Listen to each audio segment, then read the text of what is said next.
Hi guys, I haven't done a video like this in forever, but I wanted to kind of share some things with you. Um, I know that, hold on. Okay, I think we're good. Um, there was talk with Mrs. Green Thumb to visit her when I had gone away to Canada, but then life threw curveballs.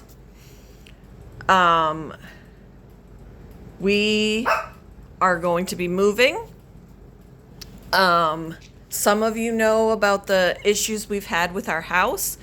Some of you don't. Probably a lot of you don't. This winter in December, the house just decided to start giving up on life. And we honestly can't afford to fix any of it.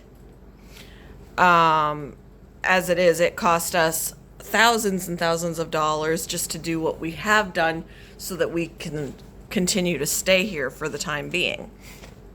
The goal was to sell the house, but we thought nobody's going to buy this place. Nobody's going to buy it. It's falling apart. But in December, right before Christmas, it had gotten really cold, minus 30, minus 35. Our boiler, we don't have a furnace, we have a boiler. It quit. It was too cold. It said, I give up. I give up on life. I'm not working. Therefore, it got really cold in the house. And since we didn't have any heat, we decided to go to a hotel for the night. We also were having flooding issues. We were having water backing up into our basement. So we couldn't shower. There was water all down there, on top of our boiler not working. Okay. When we came back the next day, all the fish in the fish tank died. I lost my snakes.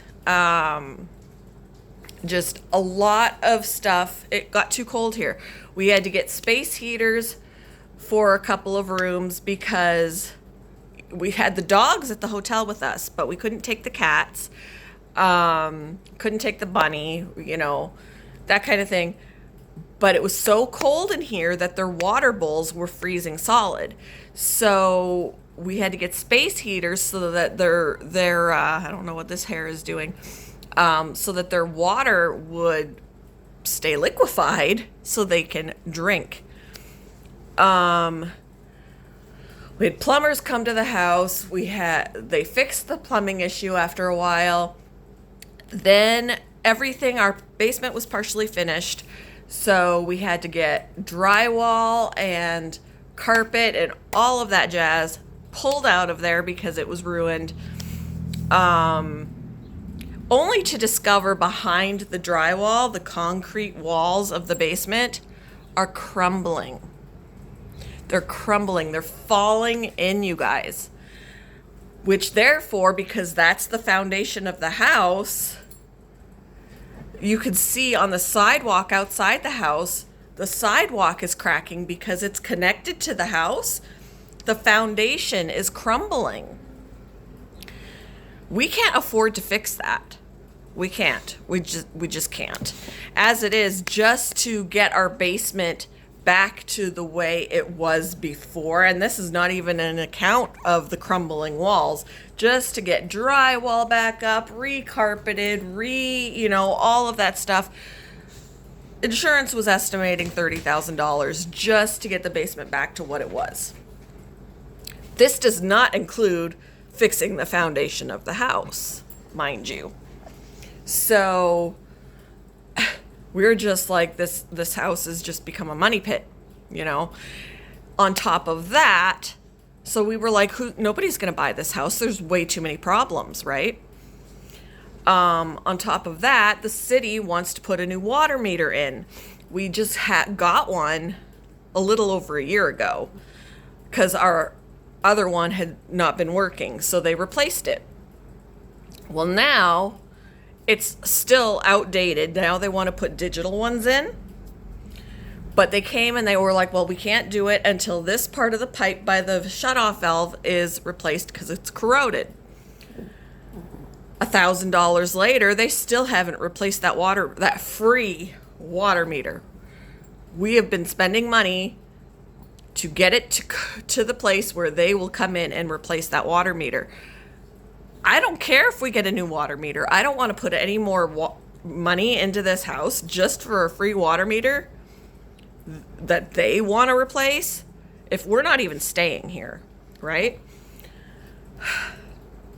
Well, it turns out our next door neighbor owns his own remodeling business. And he had said, whenever you decide you want to sell your house, which of course we were like, we're going to have to sell it to a We Buy Houses junk place, that we're not going to get very much for it. He was like, let me know when you're wanting to sell your house, which we did. Guys, God is in control of the situation, which I got to keep remembering as I get further into the story. He is going to buy the house for what we owe. So we're not losing. We're going to get the house paid off, sell it to him, pay it off. He's already got the money. We just have to do the final steps, and then the house is sold. In the meantime, we've got to find a place to rent, which is a challenge, and I keep trying to tell myself, again, God is in control. Nothing is impossible. God will make a way. We need to find a place that isn't a junk pile, that we can afford. It's nice, that we can afford, that's big enough, that will take on all our animals. So far, that is a challenge because they have limits on the number of animals you can have. And on top of that, even if they're okay with the number of animals, they're not necessarily okay with Brindley's breed. So it has been a total challenge trying to find a place. Now, the blessing is, and this is why I didn't end up going to Mrs. Green Thumbs, because after my vacation to Canada, I forgot to mention we had a car accident earlier in the month. So I couldn't take that car with me to Canada. It's in at the shop getting fixed. Therefore, I had to rent a vehicle, and we didn't want to rent it for too long because it's expensive. So as soon as I was done with my visit, rather than stopping at Mrs. Green Thumbs, I just came home so that we can return the car. Okay, I'm still without the car. We're supposed to get it back tomorrow, but we'll see. But in the meantime, we're house hunting. And when I say house hunting, it is house. We're looking to rent a house because apartment complexes do have a pet limit, and it's typically 2 pets. Well, you all know I have more than that. So we're looking at house rentals. And we've had some come up that seem good, but then they fall through. And it feels like the pressure is on because the guy is ready to buy the house. But, blessing, he said, even once the sale is final, we can stay here for up to 2 to 3 months rent-free while we're searching for a place. So now the prayer is that we find a place that we can afford. We do want to buy again eventually, but we need to save up for a down payment. So we have a limit on how much we can have for our rent so that we can put money aside. If the rent is too high, we can't put money aside for a down payment. So it has to be an affordable price. And usually when we find one that's an affordable price, they'll say no pets, or something that seems perfect is too much money, or whatever. It's been a challenge. It has been a challenge, guys. But God is working it out. We've already got somebody who's willing to buy the house for what we owe. We could stay here rent free once it's purchased until we find a place. Those are blessings, guys. Those are blessings. Now, my family is hung up on the fact that just 2 years ago, not even 2 years ago, we put a metal roof on this house. And they're like, you put all that money into this house and then you're going to leave it and you're still going to be paying on the roof. Yes, we're still going to be paying on the roof. We're not going to stick him with it because he's doing us a solid by just taking the house for what we owe when it's falling apart. He plans on flipping it and having a family member move in. But yeah, I said, well, even if we put shingles on the house, we'd still be paying on it. And of course, my family's like, well, you wouldn't owe as much. True. But we got the metal roof thinking that we were going to be staying here. We couldn't tell the future, right? We couldn't tell the future. So our plan was to stay here, which was why we put the roof on, that roof on. And then all this stuff happened in the basement, and we discovered the problem behind the drywall. The alternative to leaving and still paying on the roof is to stay here, and that's not an option. We can't shower here. There are things that still don't work. We still don't have use of our boiler. We're not using it now in the summer, but when winter rolls around again, we don't have use of it. It's broken. We don't have water pressure. We don't have water coming out of our spigot outside anymore for our water hose. We don't have water coming out of the hot water faucet in our bathroom. We don't have use of our shower. There's no water pressure. So we are forced to stay here because we have a roof to pay for? It is a small price to pay to be stuck with the cost of that roof to get out of here. That's how I'm looking at it. It's unfortunate that we put a roof on that we are going to be still paying for a while when we're not in it. But the alternative is to stay here in a house that technically should be condemned.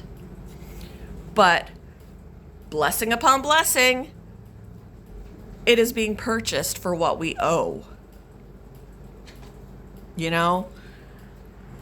I didn't see that coming. Now we just got to find a place. But so that's everything that is going on. I just couldn't get to Mrs. Green Thumbs. But that's not to say that it won't happen in the future. I really only live about 3 to 4 hours from where she is. So I was looking forward to it, and then all this stuff started all the stuff with the house started happening months ago. But all of a sudden, I'm buying your house. We need to find a place. We had a car accident. All that stuff. Everything's just been happening all at once, right? So it's like, whew. Lots and lots of my faith is being tested. Not to mention, back in March, my marriage almost fell apart again. So rebuilding that, trying to find a place, it has been a rough year so far. It's been a rough year so far. But we're getting through it. And I could see God working. So now I am just praying, Lord, you know what we need in a house, in a rental. You know what we need. You know the limitations with the pets and all of that. Provide a place that is going to allow these animals. These animals are my kids. They're my family. I can't just rehome a bunch of animals to get into a place. Make a way, Lord, for my family and my pets to have a place to go. That's just what it is. So that's what's going on. And among all that, I, of course, am doing the morning devotions with you guys and the reading through the Bible in 365 while I'm trying to keep it together, trying to find a place to live. Because since my husband is working, I'm the one who's doing all of the searching and contacting and all of that. We've looked at some houses that were too small,